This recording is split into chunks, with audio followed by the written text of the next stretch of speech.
Causons couture, un podcast créatif pour parler de nos garde-robes faites à la main et pour découvrir la communauté couture avec des interviews de ses personnalités, ses entrepreneurs et acteurs qui nous inspirent. Bonjour à toutes et tous, je suis Mathilde, votre hôte, et fondatrice d'Atelier Sherwood. Je suis coach en images pour couturières et créatrice de ce podcast. Bonjour à toutes et à tous, aujourd'hui j'ai le plaisir de te recevoir Alexia, je suis ravie. Bien, bonjour à toutes aussi, et puis je suis ravie moi aussi d'être là. Ça fait un bout de temps que je pense à toi parce que je trouve qu'il y a quelque chose de très chouette qui se dégage de ce que tu proposes et j'avais envie de parler de tout ça avec toi. Est-ce que tu peux nous dire un petit peu qui tu es, ce que tu fais sur les réseaux sociaux en couture, comment ça se passe ? Alors sur les réseaux sociaux en couture, eh bien je parle beaucoup de lingerie. Je parle aussi tout simplement, je fais des bilans couture, donc je propose mes réalisations de divers patrons. J'ai surtout ma chaîne YouTube qui est qui était jusqu'ici la plus active et sur laquelle donc je proposais mes créations et puis je faisais divers vidéos autour du thème de la lingerie pour aider les personnes qui avaient envie de se lancer dans la lingerie mais qui étaient inquiètes parce qu'elles ne réussissaient pas à trouver leur fourniture ou bien à trouver les bons patrons. Eh bien, j'essaye à chaque fois d'analyser en quelque sorte ce qui nous est proposé pour pouvoir aider au mieux celles qui ont envie de se lancer. Et puis, si je dois un petit peu donner décrire un petit peu mon identité, on va dire, sur YouTube et sur Instagram aussi. Mon pseudo, c'est Chute la sorcière Cou. Donc forcément, il y a quelques fois où je peux un petit peu dévier du sujet et puis faire des liens, que ce soit avec un univers un petit peu ésotérique ou aussi et surtout, j'ai envie de dire, des thématiques plus féministes. Et comment est-ce que tu es arrivée à la couture ? Eh bien, la couture, j'y suis arrivée à un moment de ma vie qui était un petit peu compliqué. Alors, ma mère a toujours cousu, elle cousait nos costumes de carnaval, donc pour moi, la couture, c'était quand même, ça faisait partie, on va dire, du quotidien, mais de celui de ma mère. Et lorsque, dans ma vie, je suis tombée malade, j'ai une maladie auto-immune qui s'est déclarée. Et ça a changé beaucoup de choses dans ma vie. Et donc, notamment, j'ai pris du poids, donc je ne pouvais plus m'habiller comme je le souhaitais. Et aussi, j'ai une amie, justement, à ce moment-là, au moment où je me sentais assez mal, justement, où j'apprenais à découvrir une nouvelle vie, en fait, qui m'a dit « Tu devrais te mettre au loisir créatif ». Et donc, j'ai un petit peu tout testé. Ouais. Vraiment, la pyrogravure, l'aquarelle, enfin bref. Et en fait, je suis venue petit à petit à la couture et c'est vraiment la couture qui est restée parce que en termes de loisirs créatifs, j'étais vraiment pas fidèle. Je changeais à peu près tous les 2-3 mois. J'arrivais pas à trouver quelque chose qui gardait mon attention. Et la couture, c'est venu à moi un petit peu par magie grâce à une personne qui venait chez moi pour m'aider au quotidien à faire le ménage, ce genre de choses, et qui cousait beaucoup et qui m'a mis un petit peu le pied à l'étrier. Et en fait, ça a réuni tout ce dont j'avais besoin à ce moment-là, c'est-à-dire que ça m'a aidé à me lever de mon lit et à faire face aux douleurs. Et c'était compatible avec mes problèmes puisque dans la couture c'est très divers. On peut être assis à une table à coudre, mais on peut aussi décalquer des patrons, on peut découper. En fait, on fait des choses quand même qui sont assez différentes, mais qui ne durent pas trop longtemps, que je pouvais morceler. Et donc ça m'a permis à la fois ça m'a servi de rééducation en fait pour me relever. En même temps, ça m'a permis de régler un vrai problème pour moi qui était celui de trouver des vêtements à ma taille, puisque j'étais vraiment en colère lorsque j'ai commencé la couture, puisque j'ai réalisé que je ne pouvais plus m'habiller dans le commerce. Et donc voilà, j'ai vraiment commencé la couture en me disant je n'achèterai plus rien dans les boutiques puisqu'apparemment je ne suis pas assez bien pour les marques puisqu'elles elles ne créent pas de vêtements à ma taille, eh bien je n'achèterai plus rien.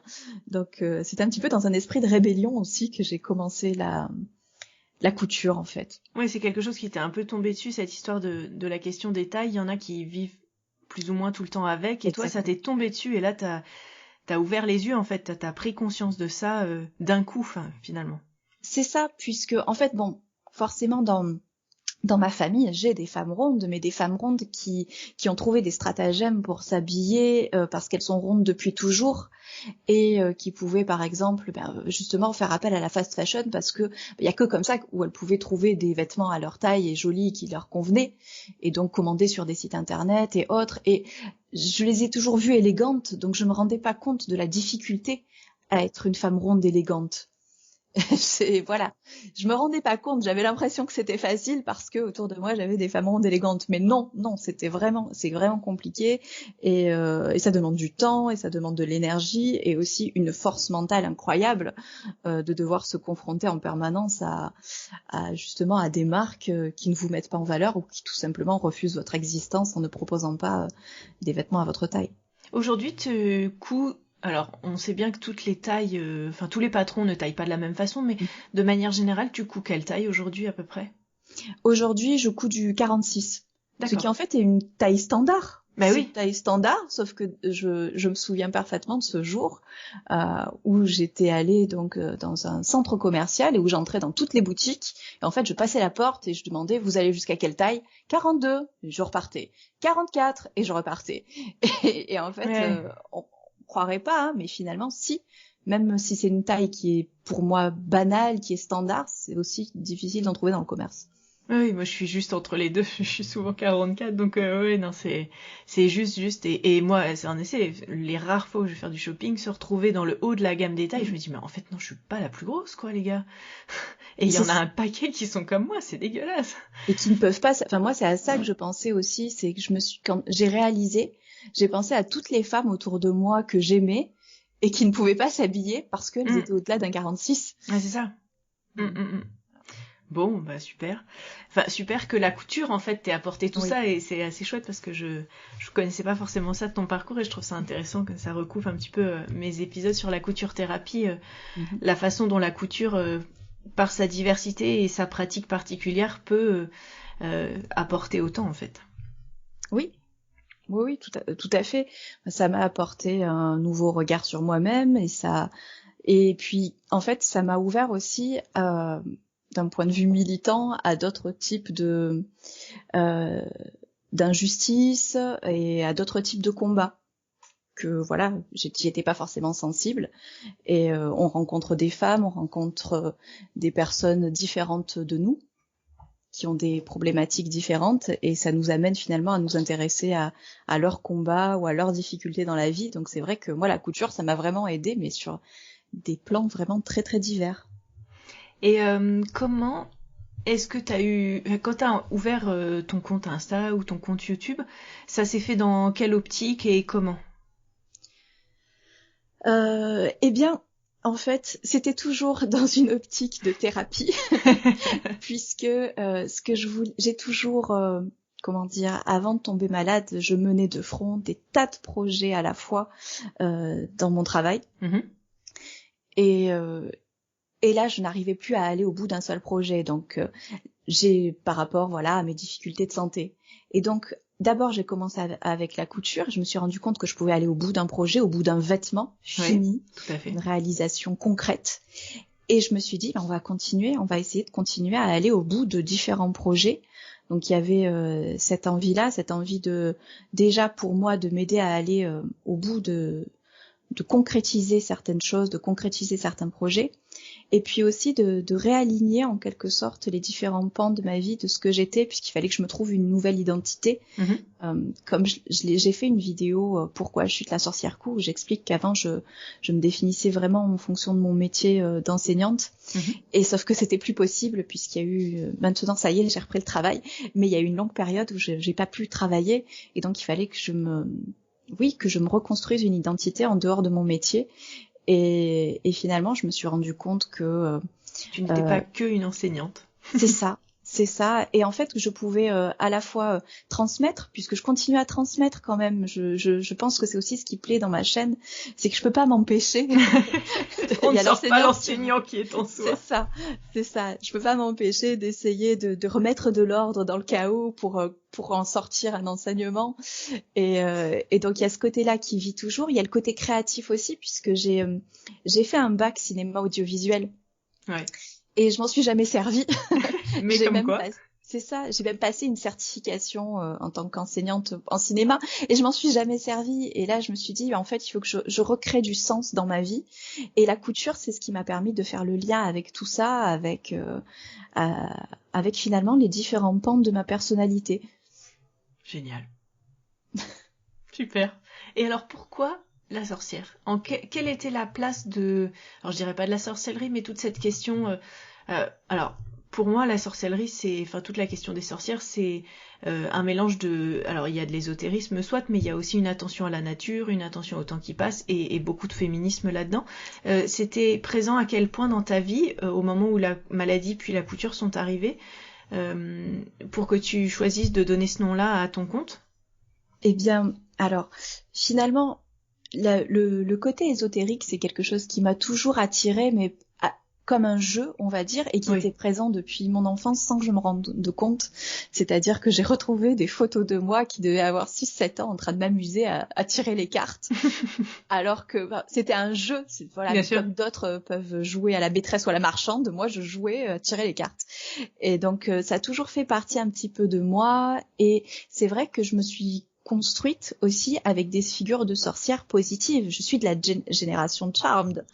C'est vrai. Oui, je suis de la génération des sœurs Halliwell. Et donc, finalement, je ne savais pas pourquoi est-ce que ces figures de sorcières me plaisaient autant.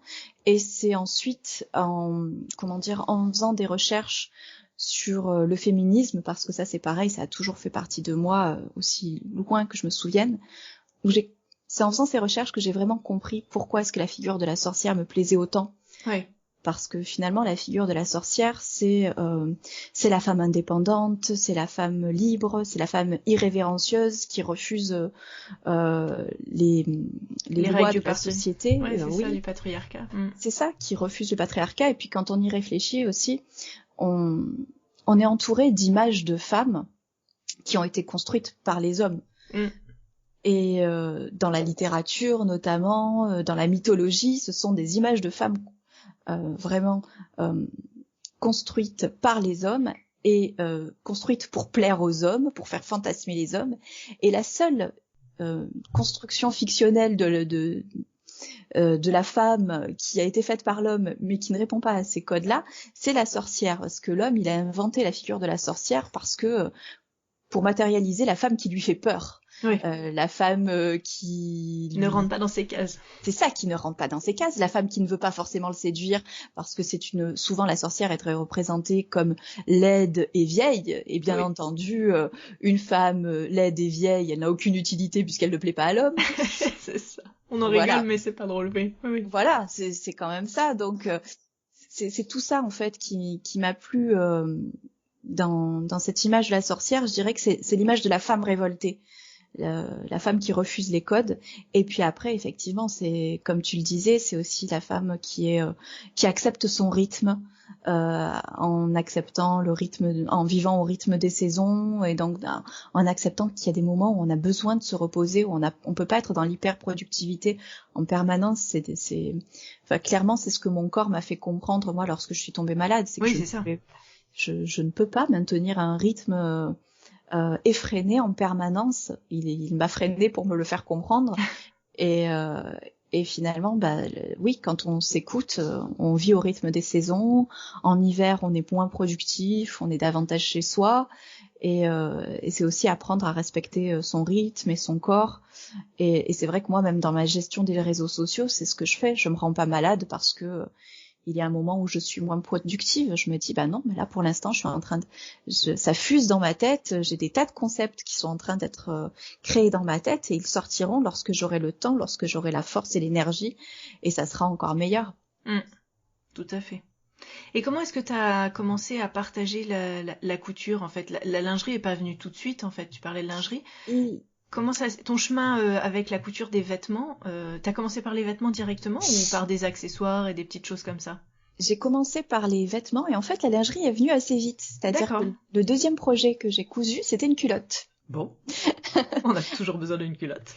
Voilà, parce que c'est pareil, je pense que c'était vraiment un besoin de retourner à qui j'étais dans l'adolescence et j'ai toujours adoré la lingerie.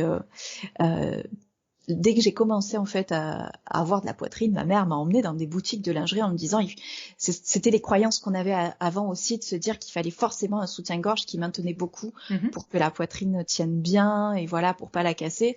Et donc elle m'a emmenée vers des marques de très belles marques, hein, des marques comme Oba, de Barbara à l'époque, voilà. Et donc j'ai trouvé ça sublime et très vite, encore une fois, j'ai été frustrée parce que même en étant menue, même quand j'étais menue, je n'entrais pas dans les tailles puisque j'ai un bonnet très profond par rapport à mon tour de dos. Ouais. Ça, je viens de le découvrir aussi en faisant un stage avec Milena, comme quoi, même après des années, j'ai découvert certaines choses. Et en fait, c'est pour ça que lorsque j'ai commencé à coudre, donc j'ai fait ma première robe avec un patron et ensuite j'ai fait ma première culotte. J'ai tenté un premier soutien-gorge sans armature, mais c'était des marques qui ne faisaient pas de la lingerie uniquement et donc j'étais pas vraiment satisfaite. Il a fallu que j'attende un petit peu pour découvrir des créatrices vraiment de lingerie. Qui proposaient des choses qui étaient vraiment au niveau de ce que j'avais envie de créer et c'est à ce moment-là que j'en ai parlé davantage sur ma chaîne. D'accord. Et quel a été ton chemin en fait? Quand est-ce que à quel moment t'as trouvé un patron et tu t'es dit là c'est le bon et puis après je te poserai des questions sur les fournitures. C'est mon point noir. À quel moment je me suis dit alors en fait ça a vraiment été un cheminement. C'est-à-dire que j'avais peur de me lancer dans le soutien-gorge à armature, donc j'ai d'abord commencé par faire des soutiens-gorge sans armature. J'ai commencé avec un patron de Milena où je me suis dit alors là les finitions c'est parfait, c'est exactement ce qu'on retrouve dans les boutiques, donc ça me plaît beaucoup. Oui. Donc Milena c'est Eclipse Lingerie Studio. Oui, c'est Eclipse Lingerie Studio, c'est ça. Donc j'ai commencé vraiment par un bon patron, le vrai bon patron de lingerie que j'ai cousu. Le premier c'était le sien. Sauf que je n'avais pas de connaissances en matière de fourniture. Et donc j'ai mal choisi mes fournitures. Bon. Et puis j'avais toujours cette idée que il me fallait absolument un maintien incroyable dans les matières choisies. Alors maintenant, c'est un très vaste sujet, ça je compte bien l'aborder bien en détail dans mes prochaines vidéos, mais la question du maintien. Et donc voilà, j'avais fait un premier soutien-gorge sans armature que je trouvais très bien réussi, mais qui ne m'allait pas parce que j'avais choisi les mauvaises fournitures. D'accord. Donc ensuite, je suis passée au cours artisane avec Charlotte Jobert. Oui. Où là j'ai appris pas mal de choses, où aussi j'avais un prototype d'une belle qualité. Le système du coffret m'a vraiment aidé à découvrir les matières. Ouais. Et donc à me dire finalement c'était plutôt ce type de matière dont j'avais besoin, voilà, à comprendre un peu plus l'univers de la lingerie. Et mais j'étais tout en trouvant ça très joli. Ça ne correspondait pas à ce que moi j'imaginais créer, c'est-à-dire vraiment des soutiens-gorge, armature, corbeille, dans l'ultra-féminité. Voilà, ça correspondait, je gagnais en compétences, mais pas encore sur ce que tu voulais. Exactement. Et donc, je me suis dit, il faut absolument que tu couses un soutien-gorge à armature. Et je me suis dit, tu vas t'inscrire à un cours avec Milena d'Eclipse Lingerie Studio, puisque elle en fait à Marseille. D'accord. Et je me suis offert son cours. Et à partir du moment où j'ai suivi son cours, je me suis plus arrêtée. J'ai passé mon temps à coudre des soutiens-gorge, des soutiens-gorge à armature. Et vraiment, la réaction des personnes qui voyaient mes soutiens-gorge, puisque oui, après, j'avais envie de montrer mes soutiens-gorge à tout le monde, c'était, mais on dirait un vrai. Ouais, petite référence à une de tes vidéos où tu parles des 5 raisons pour lesquelles faire de la lingerie et tu dis attention, on ne soulève pas son t-shirt partout. Mais c'est ça, parce que réellement, voilà. Alors bon, voilà, on le montre à sa mère, à sa sœur, en disant mais regarde, c'est moi qui l'ai fait. Et il m'est arrivé aussi quand on parlait à table de soutien-gorge d'aller chercher mes soutiens-gorge, alors que je ne portais pas, hein, Oui. mais d'aller les chercher pour les montrer, parce que oui, on est fiers de ce qu'on Bien a sûr. accompli. Et alors ça peut surprendre des personnes, hein, qu'on montre sa lingerie forcément. Mais oui, c'est tellement un aboutissement, et puis de se dire ah mais on nous dit toujours on dirait un vrai. Je dis, oui, mais c'est un vrai. C'est un vrai, tout à fait. Oui, vraiment. Et pour vraiment adorer la lingerie et régulièrement aller dans les boutiques et regarder ce qui se fait, les soutiens-gorge de Milena Eclipse Lingerie Studio, ils sont construits comme des soutiens-gorge haut de gamme. Ouais. Vraiment avec le choix des matières qui correspond vraiment à des soutiens-gorge qui apportent un vrai maintien. Enfin voilà. Et donc après j'ai découvert d'autres créatrices aussi et qui m'ont plu pour différentes raisons, et notamment pour leur engagement féministe. Ouais. Et juste parenthèse, en même temps on voit des filles en soutif partout sur les abribus. Je ne vois pas pourquoi toi tu pourrais pas montrer les tiens. Tout à fait. C'est vrai. Alors aujourd'hui, je suis très brimée en quelque sorte, et bien par mon métier, parce que ça, par contre, je peux pas. Oui. Voilà. Il y a une limite. C'est ça. C'est que malheureusement, par le fait que je sois enseignante, alors et pourtant, je fais quand même des photos en maillot parce que ça m'agace vraiment cette limite qui m'est imposée. Mais je sais très bien que voilà, me montrer en lingerie, c'est encore autre chose, et que c'est vraiment problématique par rapport à mon métier. Et c'est plus par rapport à ton métier, et c'est quelque chose dans lequel tu oui. te sentirais. Enfin, t'aurais pas une appréhension particulière ? Non, parce que j'ai vraiment découvert avec la photographie et avec l'image qu'on pouvait trouver des façons de se sentir à l'aise en photo, que ça soit avec en jouant avec la lumière, en portant un vêtement transparent par-dessus, en cadrant différemment. Il y a des moyens de se sentir à l'aise en lingerie, même quand on est ronde. Et c'est vrai que moi, au contraire, j'aimerais le faire pour que les femmes puissent se rendre compte qu'on peut se sentir belle. Et enfin, il y en a d'autres qui le font, donc c'est pas grave. Il y en a d'autres qui le font pour moi, hein, mais qu'on peut se sentir à l'aise réellement en étant ronde et en étant en sous-vêtements. Donc oui, quelle que soit sa ouais. taille, parce que finalement le confort, l'inconfort avec son corps ou les complexes, ils ont aucun rapport.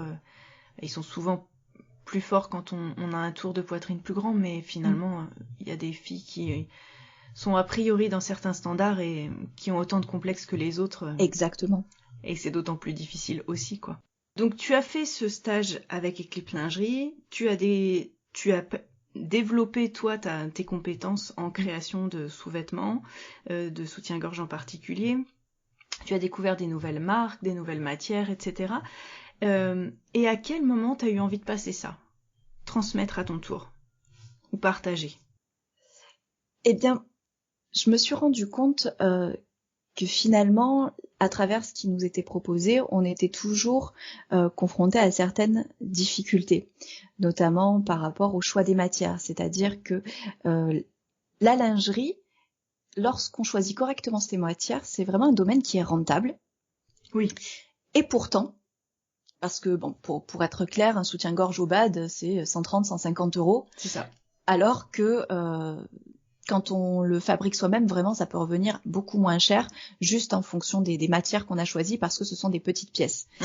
Le souci, c'est que lorsque j'ai commencé la lingerie, j'achetais ce qui me plaisait, ce que je trouvais joli, et ensuite je me rendais compte que ça n'allait pas forcément ensemble, que ce n'était pas ce dont j'avais besoin pour tel ou tel modèle, et clairement j'ai fait des achats inutiles et voilà, qui m'ont coûté cher, et ça m'a un peu frustrée.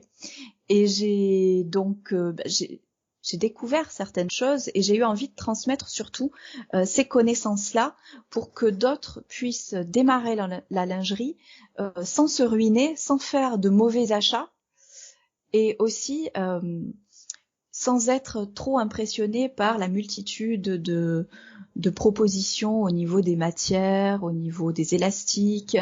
J'avais vraiment envie que ça se démocratise, parce que je pense que on est assez nombreuses aussi à être complexées, et parce qu'on ne trouve pas de sous-vêtements à notre taille. Donc, ce qui donne l'impression que finalement, on est hors norme et on ne devrait pas exister puisque rien n'existe pour nous.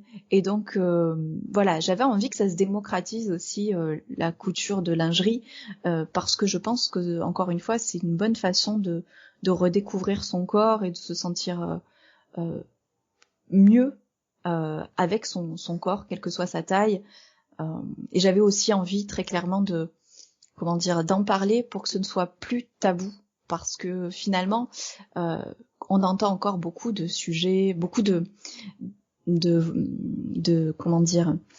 propos maladroits, c'est-à-dire que voilà, lorsqu'on parle de forte poitrine, le mot vulgaire vient très vite sur la table, et les décolletés plongeants, les sous-vêtements, et j'avais envie aussi de désacraliser la poitrine et de montrer que on peut être à l'aise avec une forte poitrine et que c'était pas vulgaire et que c'était pas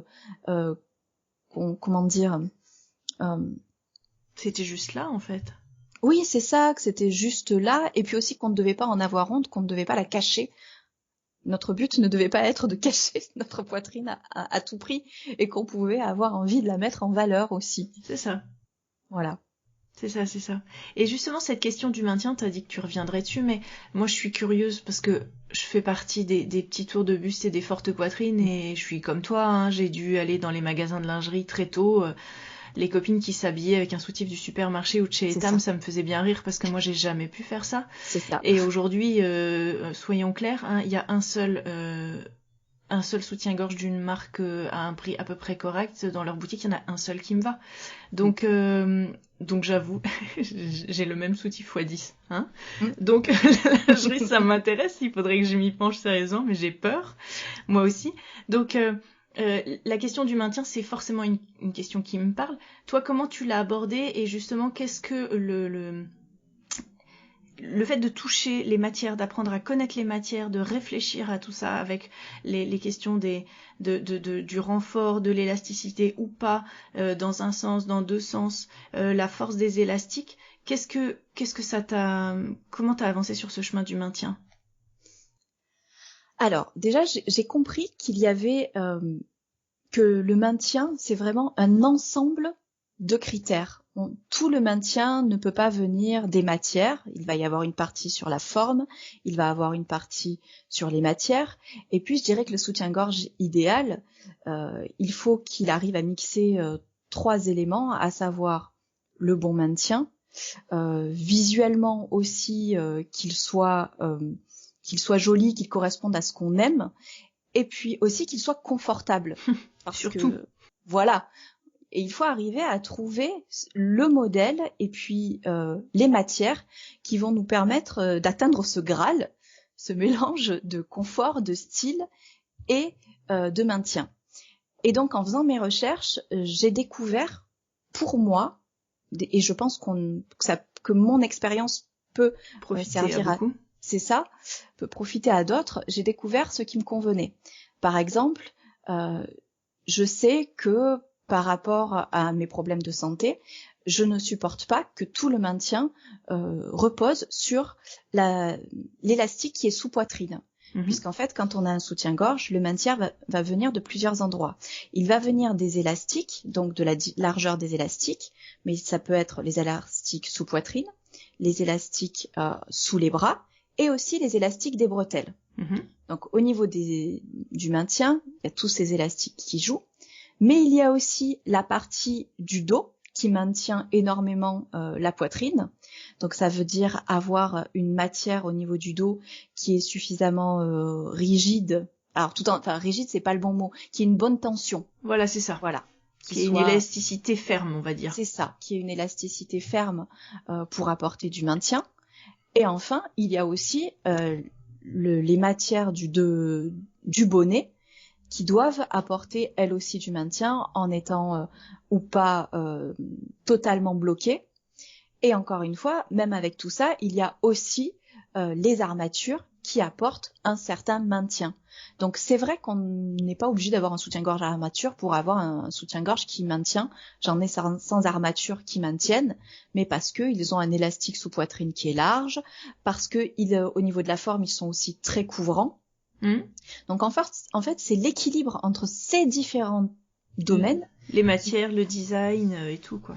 C'est ça, et aussi, est-ce que quelquefois, moi par exemple, j'aime avoir un décolleté très plongeant, donc au niveau du style, je vais choisir quelque chose qui ne couvre pas beaucoup sur le devant. Par contre, au niveau des côtés de la poitrine et du dos, là, ça maintient bien. Donc, en fait, c'est tout un équilibre à trouver aussi en fonction de nous, comment est-ce qu'on se sent. Je sais, par exemple, que Caroline des Bobines Pattern, elle, ce qu'elle n'aime pas, c'est le maintien, c'est le poids qui repose entièrement sur les bretelles. Ah oui, je suis d'accord. Voilà. Donc, eh bien, elle va choisir des modèles où le poids va moins reposer sur les bretelles. Moi, vraiment, il faut pas que ça me serre trop au niveau de la cage thoracique. Donc, voilà. En fait, ce qui est aussi important de dire, peut-être, parce que ça peut faire peur, cette idée qu'il y a autant de paramètres, c'est que finalement, j'ai très peu de toiles que je ne porte pas. Je les porte toutes, et petit à petit, je découvre, je me dis, mais finalement, c'est celle-là que je préfère, donc je vais continuer plutôt mes recherches dans ce sens-là. Mais ça ne veut pas dire que je ne porte pas les autres ou que les autres ne sont pas confortables. C'est juste que je deviens de plus en plus exigeante parce que je sais que je peux arriver à trouver cet équilibre parfait entre le style, le confort et le maintien. Et quelque part, on devient un peu ingénieur Tout à fait. en réflexion sur la construction d'un soutien-gorge.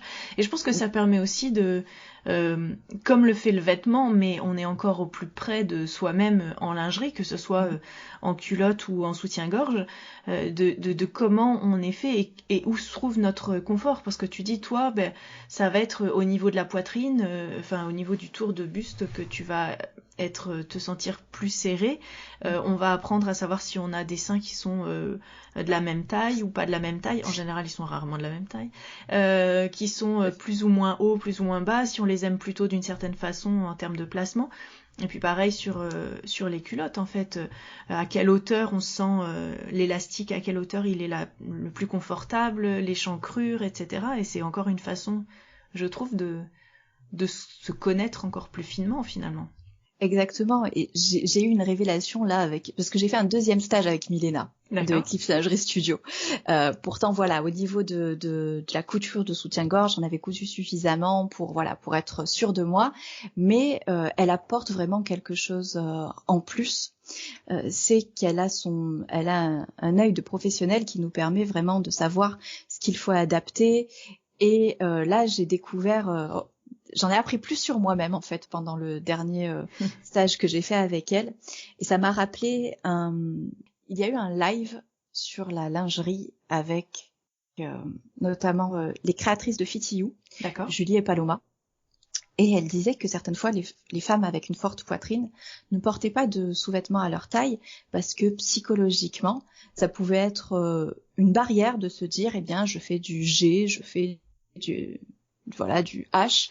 Et moi, honnêtement, dans ma tête, c'était non, mais moi, je ne suis absolument pas concernée par ce genre de choses. Ça ne me pose pas de problème de faire un bonnet profond. C'est quelque chose que j'ai accepté depuis des années. Enfin, vraiment, j'avais cette idée-là. Et je me suis rendu compte que, en prenant mes mesures, j'arrivais toujours à un bonnet vraiment très profond, un bonnet H.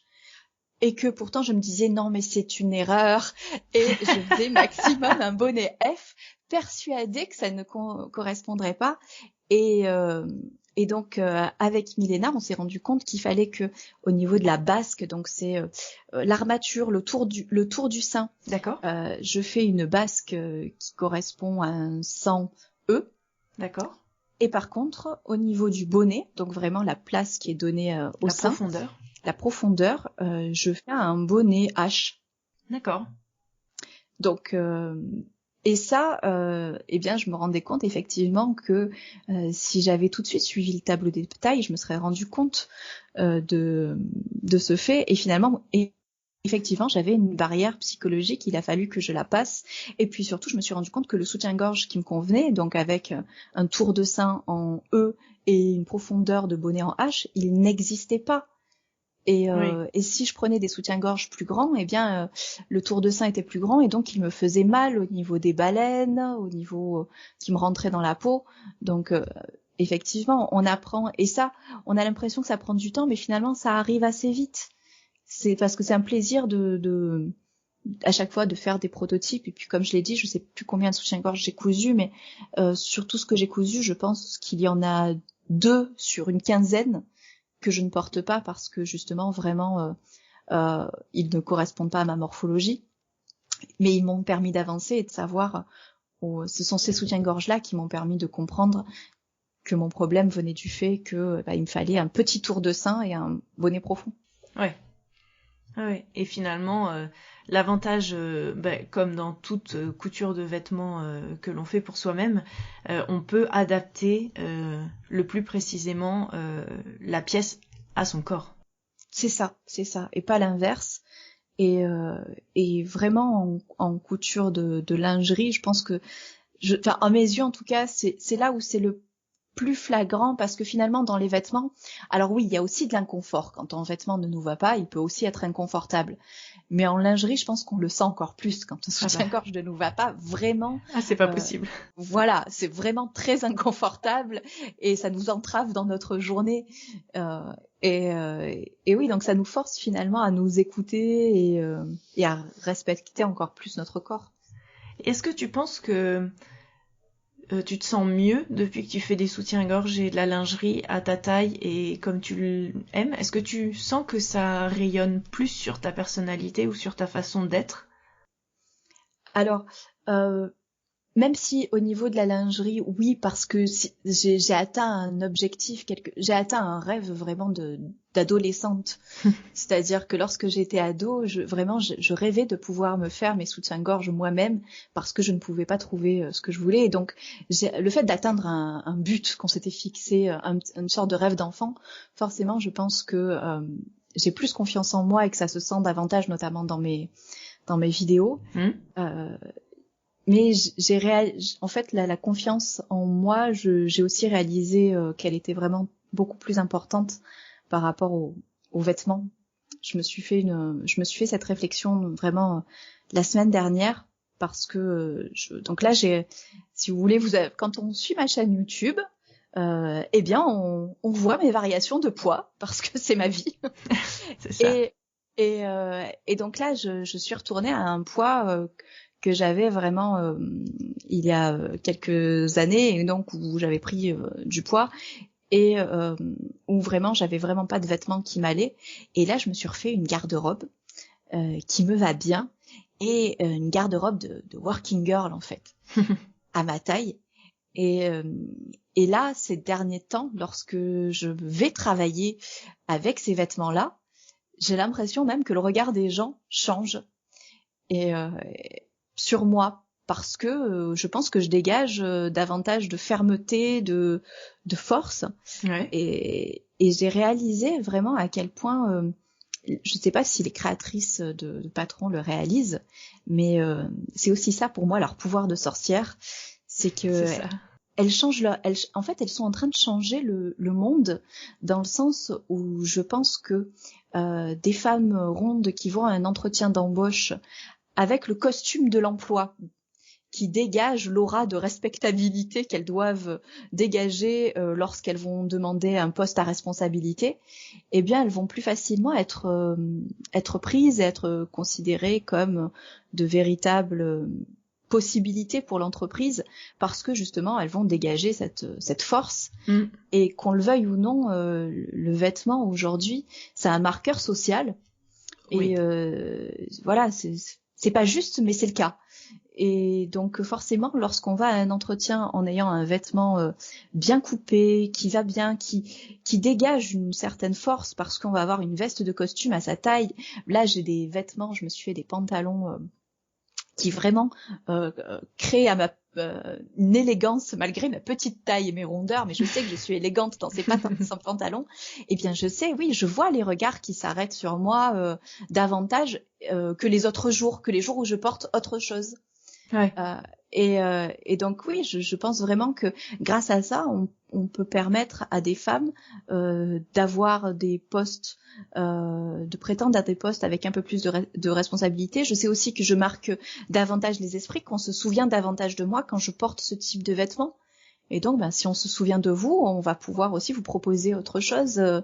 Donc, je sais pas si je m'exprime correctement. Si, mais je pense que c'est assez juste. C'est-à-dire que là, toi, tu le penses vraiment en habit, alors on va dire corporate, c'est-à-dire avec l'entreprise, être en raccord avec les codes vestimentaires de l'entreprise et de monter en échelon. Mais de manière générale, même comme tu le dis, sur certaines tailles, quand on trouve pas sa taille dans le prêt-à-porter facilement, on se rabat sur ce qu'il y a et que peut-être on n'est pas forcément en accord avec sa personnalité, on est juste habillé. Et moi, c'est ce que je prône dans mon travail, c'est-à-dire que quand on a des vêtements à sa taille et que quand on a le pouvoir magique, je dirais, de faire de la couture, c'est de pouvoir choisir son patron et de pouvoir choisir son style, ses couleurs, ses matières et justement créer le vêtement qui nous va et qui sera pas... qui, oui, va marquer socialement, mais va aussi être un marqueur de vous êtes bien dans les fringues que vous avez choisies, qui vous correspondent. Et je pense qu'il se dégage de toi ce côté assez classique, chic, qui te va très bien, et qui forcément va marquer parce qu'il est vachement raccord avec qui tu es, en fait. Et que si quelqu'un veut mettre une robe ou un truc avec des froufrous ou une grande veste ou des choses comme ça, en fait, chacun, en trouvant son vêtement, on va pouvoir le regarder parce que on voit vraiment ses vêtements, enfin pas ses vêtements, mais qui elle est, parce qu'elle a su trouver les vêtements qui lui vont et dans lesquels elle est bien, en fait. Tout à fait. Et ça me fait penser. Alors les élèves sont très nature, hein, et j'imagine. Et, voilà. Et donc je me souviens avoir entendu une élève qui était à la porte de ma classe. Ouais. Donc elle ne savait pas que j'étais à l'intérieur, que c'était ouvert, et donc j'entendais parler. Et qui disait, en gros, elle est ronde, mais ça lui va super bien. Voilà. Et en fait, je me dis que être ronde, ça va à beaucoup de monde. Ce qui ne nous va pas, c'est le fait d'être mal habillé. Ben oui.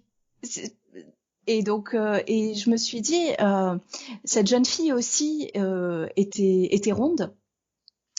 Et je me dis que même à travers ça, on transmet une autre image aux jeunes filles qui peut aussi les aider à se libérer, à se sentir bien dans leur corps et à prendre de la place. Parce que c'est ça aussi, c'est que lorsqu'on se sent bien dans ses vêtements, on prend de la place.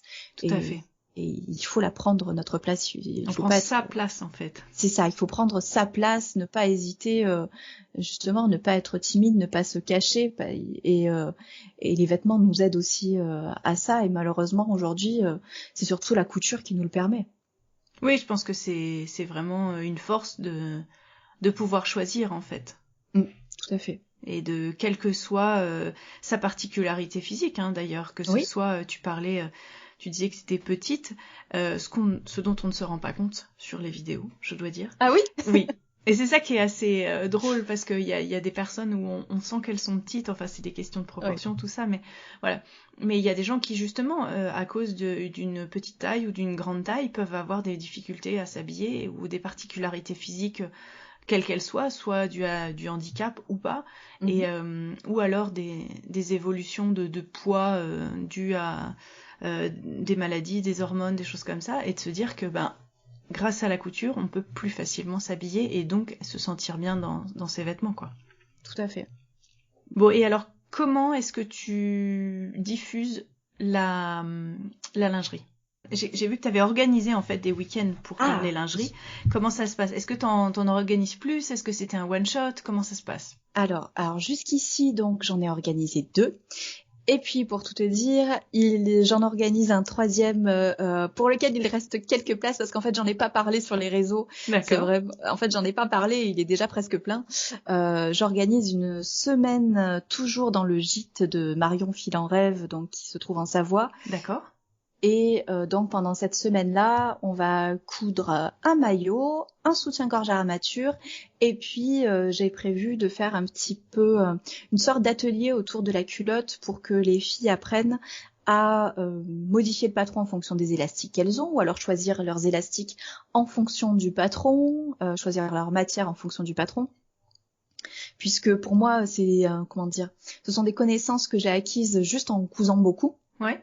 Grâce à la logique en fait et l'expérience. Surtout l'expérience, grâce au livre de Milena aussi, mon atelier lingerie.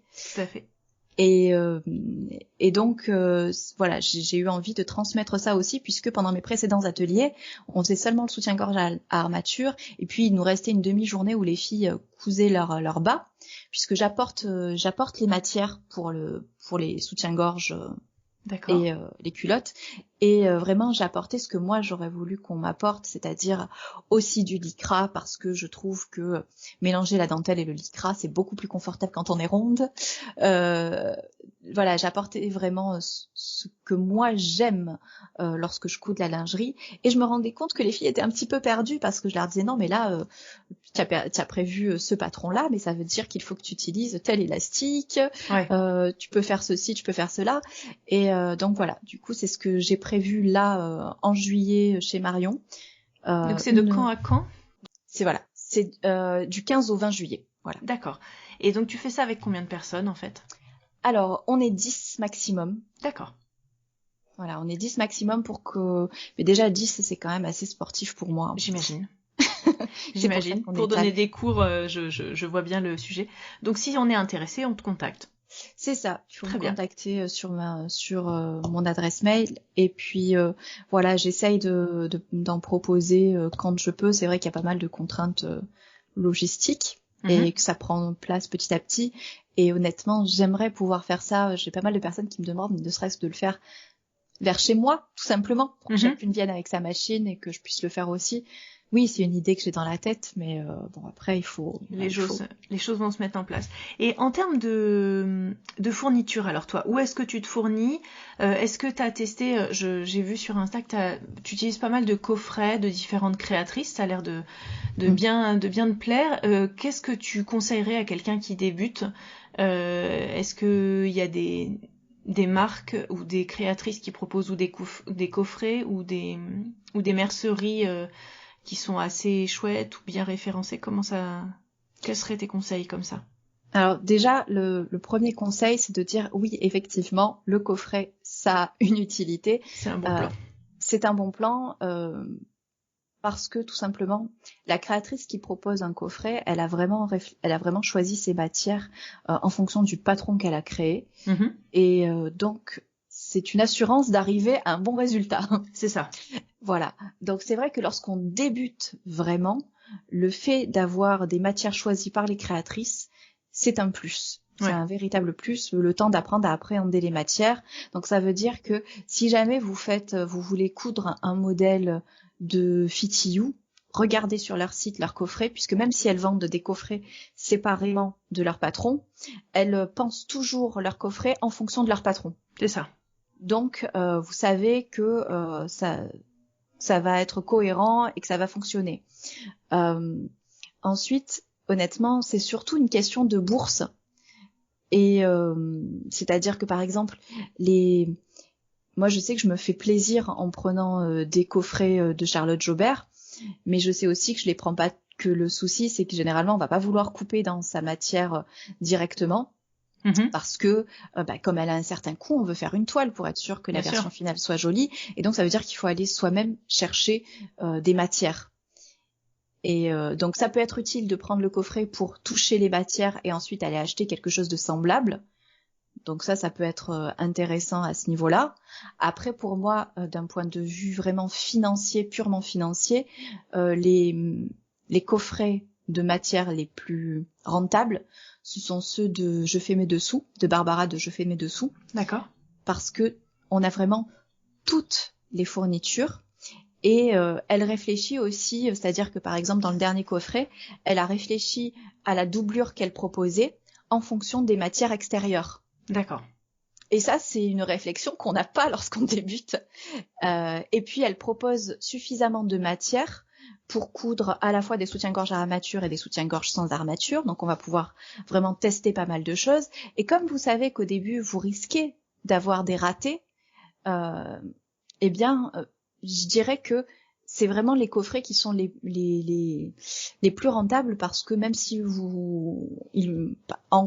je sais plus parce que je sais que justement comme son entreprise a changé de statut, elle a dû le répercuter un petit peu sur les prix, mais malgré ça, et d'ailleurs c'est aussi le son de cloche que j'ai de la part des filles qui viennent à mes ateliers chez Marion, quand elles achètent les box, elles me disent même si elles augmentent les prix, ça reste rentable quand même. J'ai jamais eu autant de soutien-gorge depuis que je couds ces box. Bon. Donc voilà, je dirais que d'un point de vue rentabilité, ce sont ces box qui sont le plus rentables. Après, l'inconvénient, c'est qu'il n'y a pas de patron avec, donc il faut savoir associer le patron avec. Oui. Voilà. Donc chaque fournisseur a ses avantages, ses inconvénients. Exactement. Il y en a un qui est complet mais pas cher et sans patron, les autres qui sont un petit peu plus haut de gamme mais avec le patron, et il y en a qui sont avec ou sans et avec.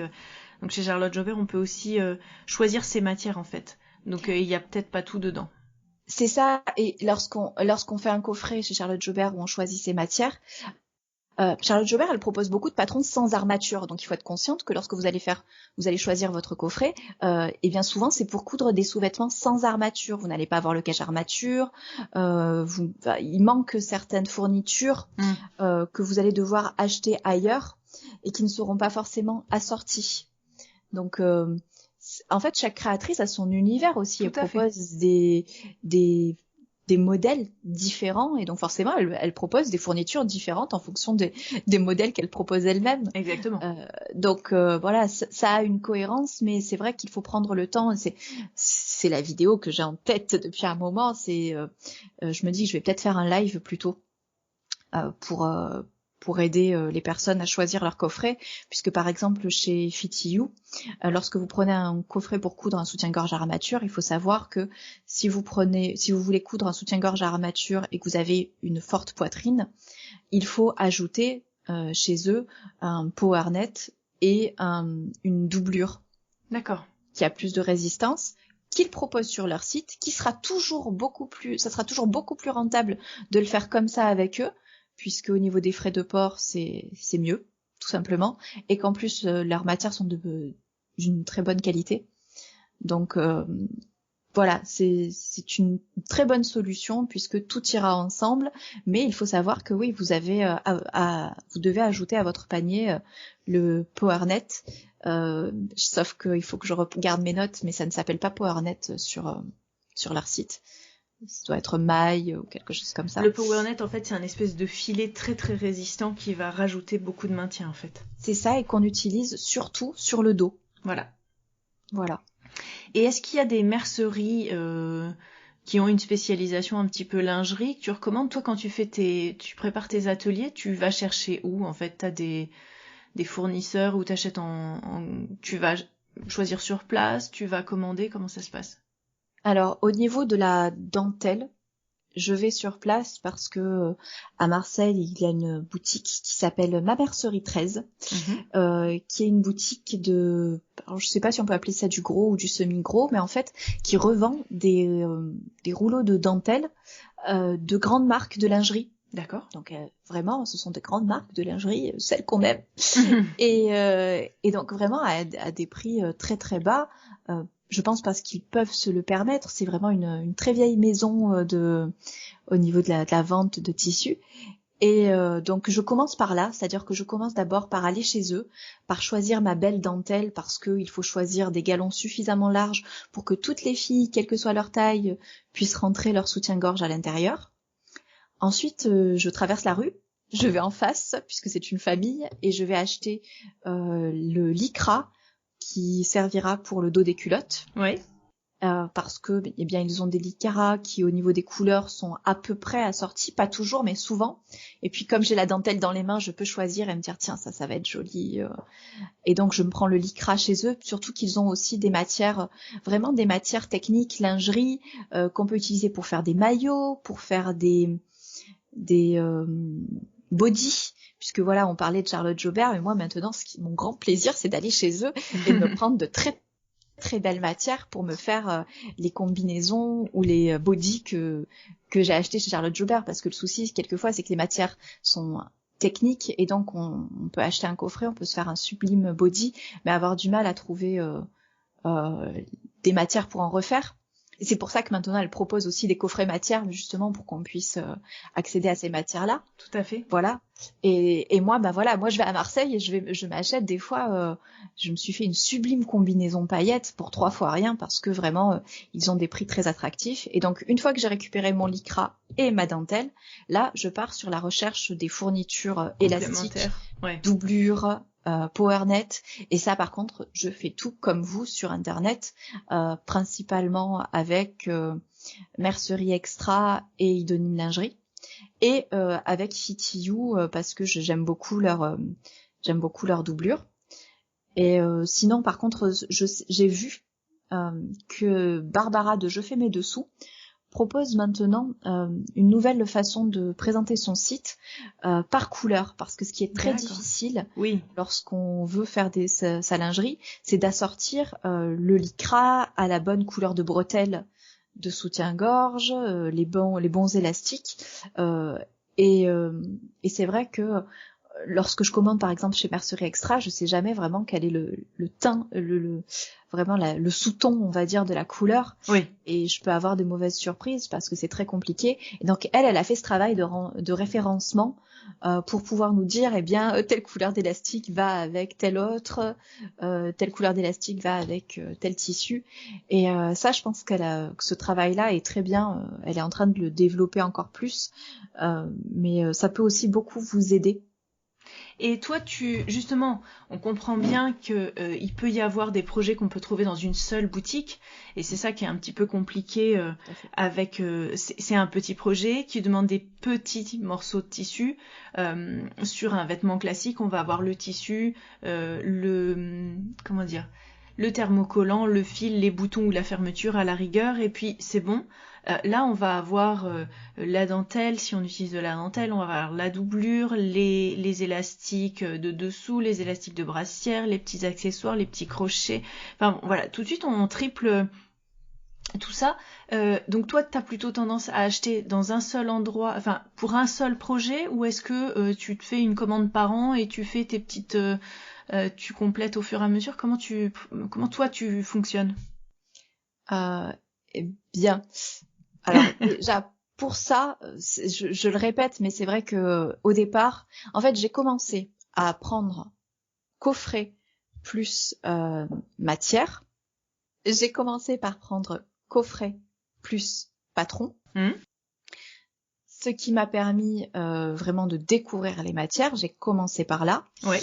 Ensuite, lorsque j'ai voulu coudre des patrons autres qui n'avaient pas de coffret, vraiment la très bonne solution, c'était les box de Barbara Je fais mes dessous, parce qu'il y avait vraiment tout à l'intérieur avec élastique assorti aux agrafes, assorti au tissu, la bonne doublure, donc c'était vraiment la meilleure des solutions. Top.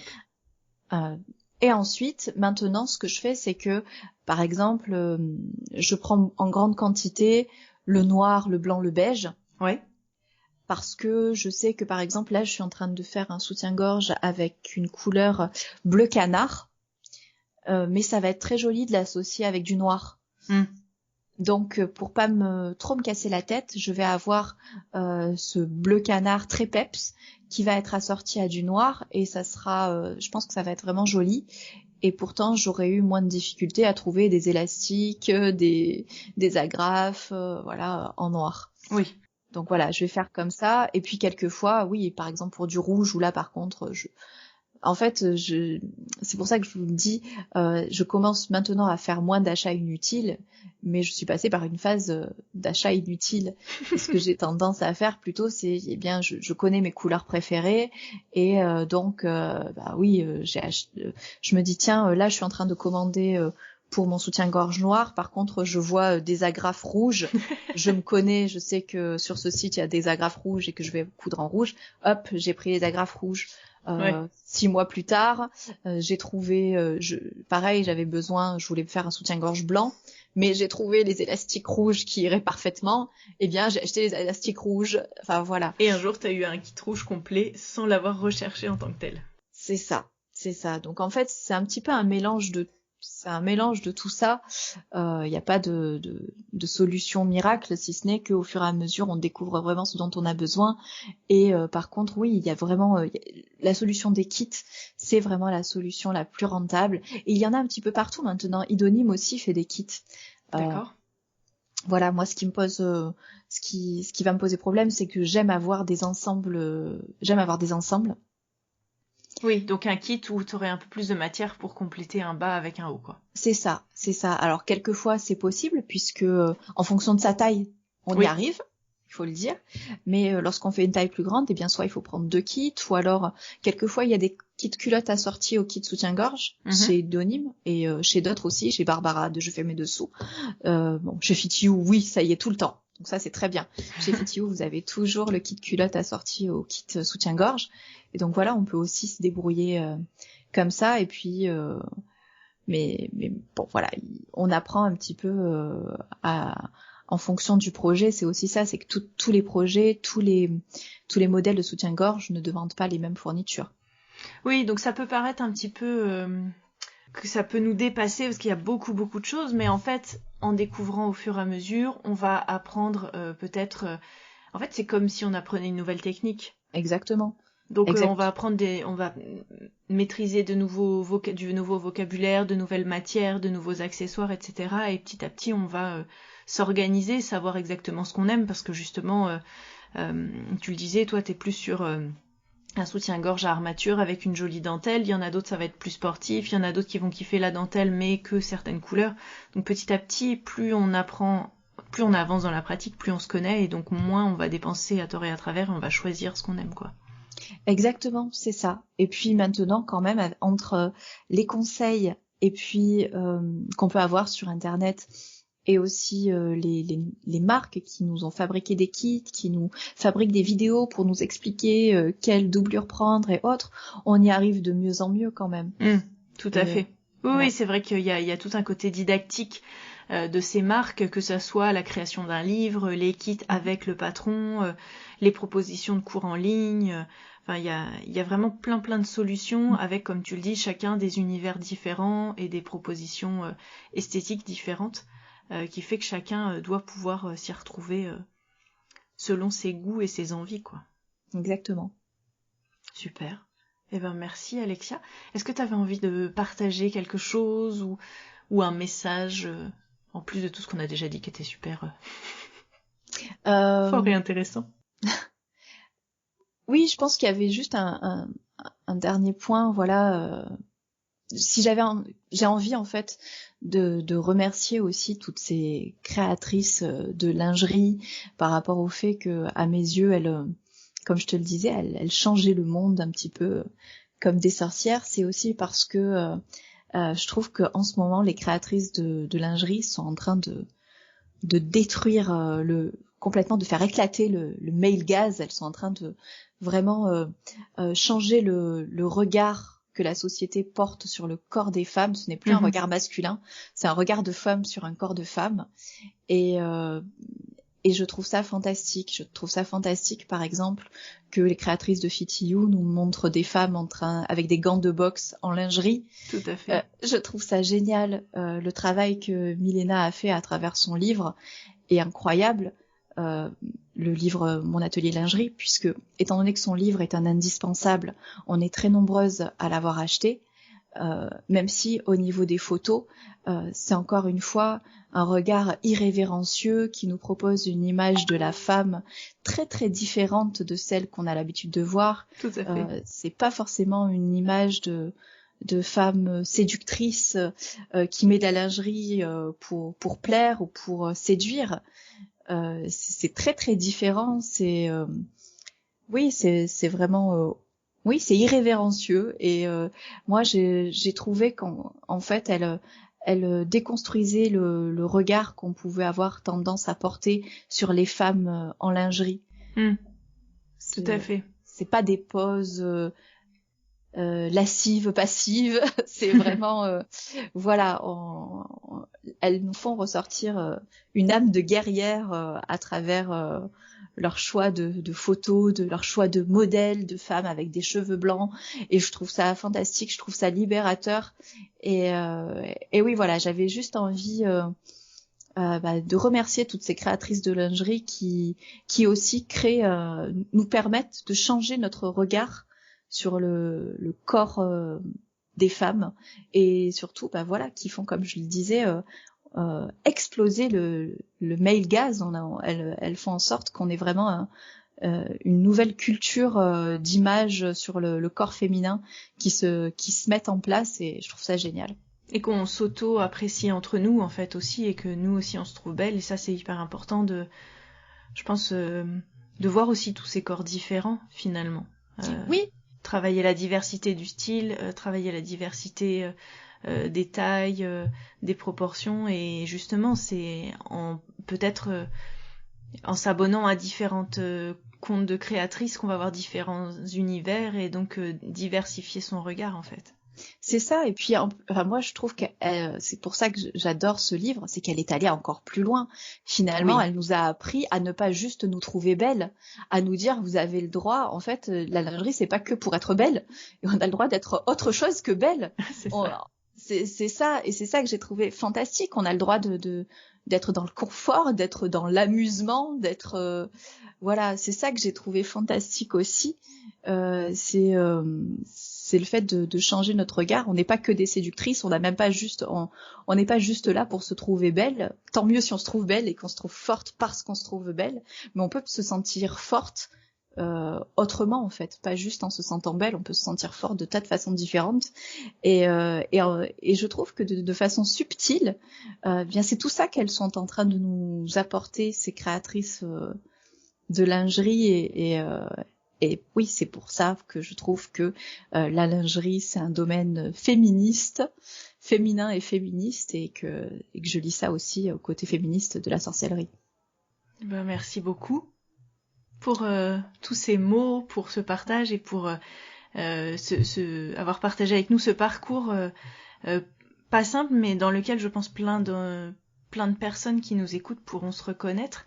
Et puis j'espère que malgré toujours ce sentiment de se dire que la lingerie c'est compliqué, que tu auras quand même réussi à partager que ça peut, en tout cas si les débuts ou en tout cas la prise en main peut être un petit peu compliqué, il y a plein de façons de dépasser ce premier obstacle et d'aller s'éclater, et de trouver le plaisir et le contentement qu'on y trouve à la réalisation en fait.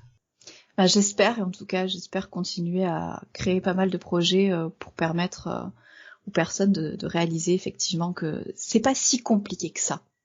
C'est ça. Je crois que c'est un message qui est souvent partagé par toutes celles qui ont passé le pas.